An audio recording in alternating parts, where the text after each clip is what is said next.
আমার তো দারুণ লেগেছে, কি জন্য জানো? ও আমাকে নিয়ে যে জোকসটা বললো, হ্যাঁ ওইটাই সবচেয়ে ভালো ছিল এটার মধ্যে। আমিন ভাই, বলছিলাম একবার কপালে, একবার গালে, একবার ঠোঁটে। পরবর্তী কন্টেস্টেন্টকে ডেকে নেবার পালা। সে আসবে চট্টগ্রাম পটিয়া থেকে। তাসনিম আনিকা পিঙ্কি। সে আসবার আগে তার অডিশন কেমন ছিল চলুন একটু দেখে নিই।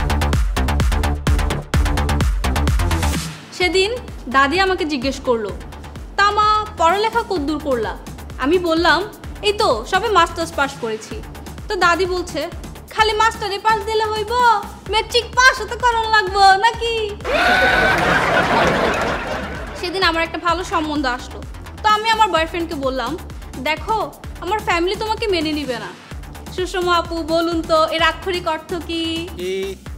এর আক্ষরিক অর্থ হলো আমি ওর চেয়ে ভালো মুরগি পেয়ে গেছি।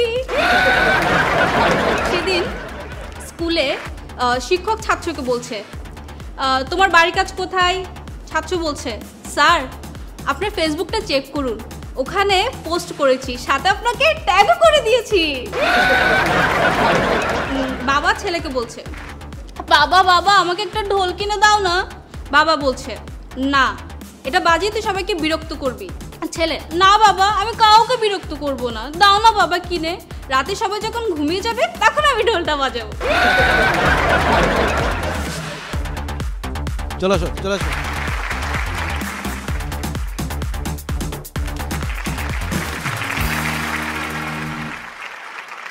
ওকে, আমরা অডিশন তো দেখলাম, অডিশনে সবাই দেখলাম বিচারকরা হেসে কুটি কুটি।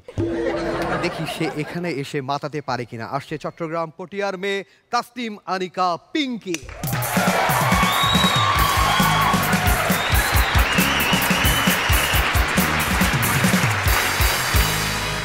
আসসালামু আলাইকুম জাজেস, মেন্টর, রাবার ব্যান্ড, তুষার ভাই। আমার কপাল এত খারাপ এত খারাপ এত খারাপ যে পড়ালেখার ইচ্ছে ছিল না বলে বাবা মা বিয়ে দিয়ে দিল। এখন আমার জামাই চাই আমি যেন মাস্টার্স পাস করি। সেদিন আমাদের ডিরেক্টর জাহাঙ্গীর ভাইকে বললাম, আশ্চর্য, কিপটিমির তো একটা সীমা আছে তাই না? আপনি একই শার্ট গত 3 বছর ধরে পরছেন। তিনি বললেন, খবরদার আমার নামে একদম বানিয়ে বানিয়ে মিথ্যে বলবি না। আমার এই শার্ট 3 বছর হতে পাক্কা 11 দিন 2 ঘন্টা বাকি। কাজী বিয়ে পড়ানোর সময় জিজ্ঞেস করলো, আচ্ছা এই বিয়েতে কি কারো কোনো আপত্তি আছে? একজন বলল, হ্যাঁ আমার আছে। কাজী বলছে, তুই চুপ কর, তোর তো সারা জীবন আপত্তি থাকবে, কারণ তুই তো জামাই।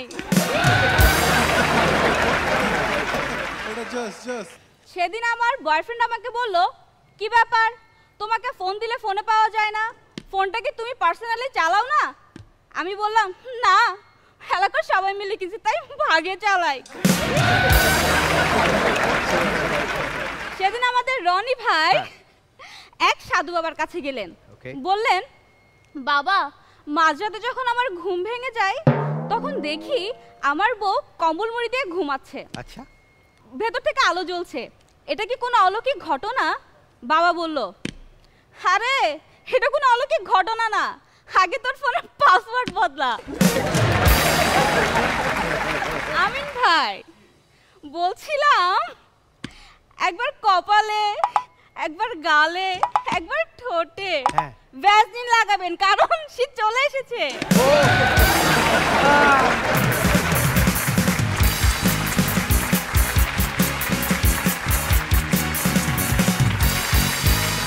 ওকে পিঙ্কি, কোনো কারণে তুমি নার্ভাস? কিন্তু কন্টেন্ট দারুণ ছিল। আমার মনে হয় যে আমাদের বিচারকদের মন ভরেছে শুরুতেই। শবনম ফারিয়া, আপনি তো চান যে নারীরা আসুক, মন জয় করুক।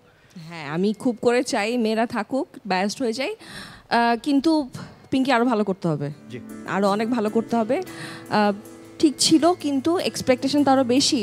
আর এর মধ্যে আমাদের এরকম অনেক কন্টেস্টেন্ট এসছে যাদের পারফরমেন্স দেখে আমাদের কাছে মনে হয়েছে যে ওয়াও পারফরমেন্স। সো ওই জায়গাটা ধরতে হবে, আরও ভালো করতে হবে। ওকে, তুষার ভাই আপনি বলবেন।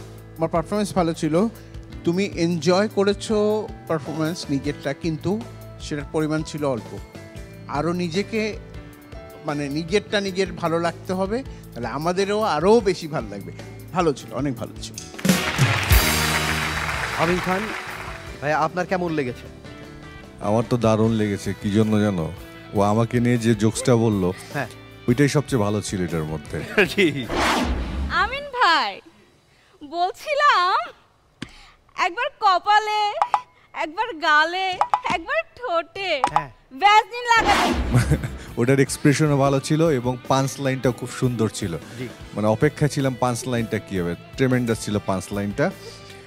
ওদেরকে পারফরমেন্স দেখে যেটা সবচেয়ে বেশি ভালো লাগে কি, যে আমাদের দেশে মেয়েরাও এগিয়ে এসছে এই সেক্টরে, এটাই সবচেয়ে প্রাউডের জায়গা।